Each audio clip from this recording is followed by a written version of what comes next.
so that he could go and plant Purpose Church. And so many of you were supportive. As a church, we were able, because of your generosity, to financially invest. And what an amazing 6 months they've had. They launched in January, and to date, they average about 250 people every single weekend. They've had 64 people complete religion, 97 decisions for Christ, 10 people going public with their faith, getting baptized. Already in their short history, there is so much to celebrate. And I knew at some point we were going to be inviting Josh back. And what a perfect series, a perfect way to wrap up the Sounds in Summer.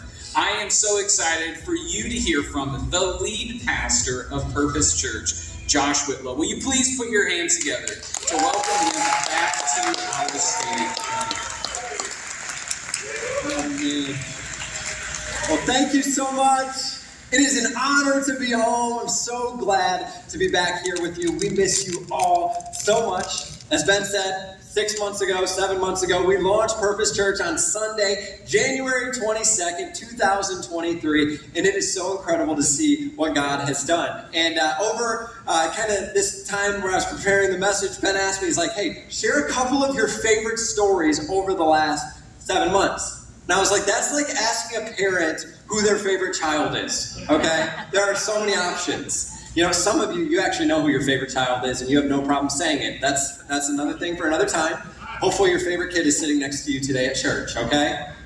So what I want to do over the next minute and a half is I want to share 10 baptism stories, rapid fire baptism stories, and then at the end, I just want to celebrate all that God has done through you and your generosity and what God is doing in the West Valley of Phoenix, Arizona. Our first baptism was Aaron. We connected with him on social media. He was far from God. He ended up joining our launch team, and he was the first person who got baptized. My favorite memory of Aaron is on Mother's Day, we did child dedications. He was sitting in the front row, raising his hand in worship. He was standing right next to his wife, about to dedicate their 3 girls under 5 years old. And let's pray for Aaron, 3 girls under 5. That's not easy, but it's awesome. But just to see the way he's leading his family now is so special. Our next baptism was Whitney. She heard about us on social media. She was only in Phoenix for a few months, and she got connected in our church. She was, feeling very disconnected from God. Took her